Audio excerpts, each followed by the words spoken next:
the world is changing fundamentally through AI systems. And of course, perhaps the final thing, Yeah. which is scary, is the whole business of fake news, and also the ability to take a very brief video and speech of you or me and make us say anything that the controllers want said.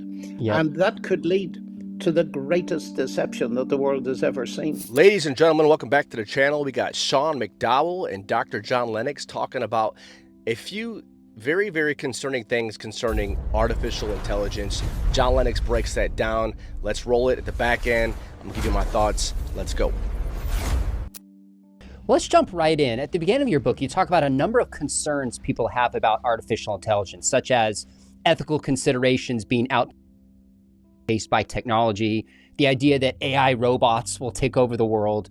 What concerns you most about the growth of AI and why?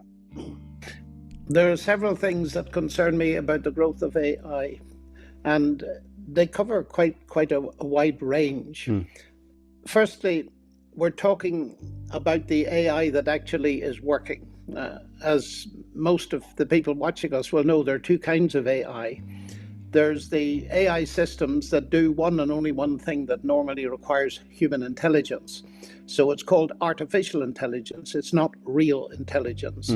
And there are thousands, if not millions now, of different AI systems. Some of them very beneficial, for example, being used to develop drugs and solve complex problems in logistics and so on. But also many of these are dealing with the area of pattern and vision recognition. And so they can be useful to police to find out criminals in a crowd by facial recognition. But it's well known that in parts of our world, particularly in Xinjiang and China, the very same systems are being used to repress people. And that's one of the big issues. That is the rapidly increasing intrusive surveillance that this very sophisticated technology enables. In a sense, it's not merely facial recognition anymore.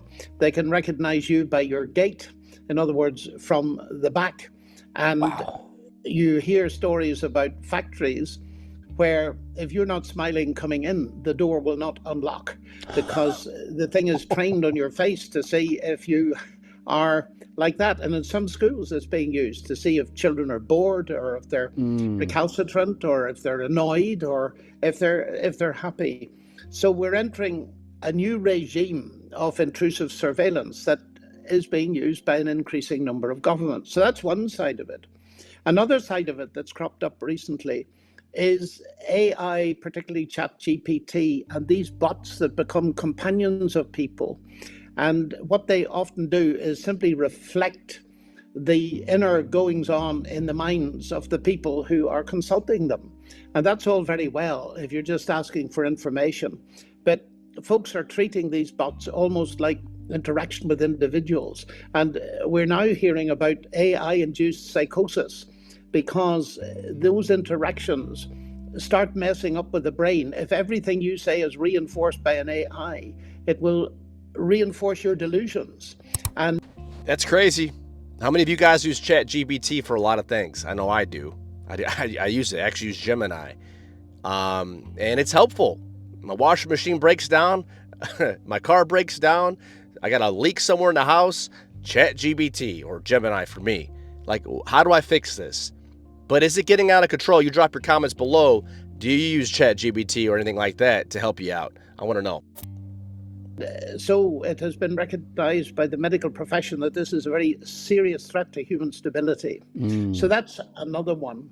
And of course, there's the ever-present pornography, which is destroying so many people's lives and so easily accessible and becoming more sophisticated all of the time. And you could go on and on. And you'd still only be talking about the stuff that's actually working. You wouldn't be talking about the science fiction side of it, as I call it, where we're talking about robots overtaking the world or becoming super intelligent. We can talk about those if you want, but a lot of that is pie in the sky, really. It's fictional. It's not going to happen. We may approach something like that, but we're not going to get there for very good reasons. So it is, from that point of view, scary. The final one I would mention is the one that's often uppermost on people's minds. This technology is robbing many people of their jobs. And I heard of one, I think it was a trading floor where they used to have 850 people. Those people have been replaced by artificial intelligence plus 2 humans. And that's it. And the problem there is that it's all very well for folks to say you can reskill and you can become an expert in AI. The world is changing fundamentally through AI systems. And of course, perhaps the final thing, which is scary, is the whole business of fake news, and also the ability to take a very brief video and speech of you or me and make us say anything that the controllers want said. And that could lead to the greatest deception that the world has ever seen. Now, if you step back from that, one of the things that strikes me, and it's relevant to your comment on the Bible, the book of Revelation, the thing that Jesus warned about most in the future was deception. And that's no accident. We're now capable of bringing deception to billions on a grand scale that's very hard to detect. Guys, I'm going to finish with just a couple of scriptures for you on the screen. Revelation chapter 13, verses 16, or actually 15 and 16. He had both power to give life unto the image of the beast. We're talking about the Antichrist here. I believe the Antichrist is going to use AI to help catapult him, promote him to the scene here to help him do his job that's described in Revelation 13. Watch this. And he had both power to give life unto the image of the beast. The image of the beast should both speak and cause that as many as would not worship the image of the beast should be killed. He caused all both small and great, rich and poor, free and bond to receive a mark in their right hands or in their foreheads, and that no man might be able to sell save he has the mark, the name of the beast, or the number of his name.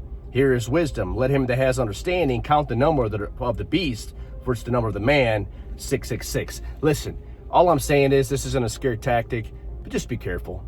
I believe we are getting to a time, the end times, where the Antichrist is setting the stage, getting it ready. But I say all that to say this, guys, don't freak out, look up. Jesus says when you see all this stuff happening, rejoice, look up, get ready, because your redemption draweth near.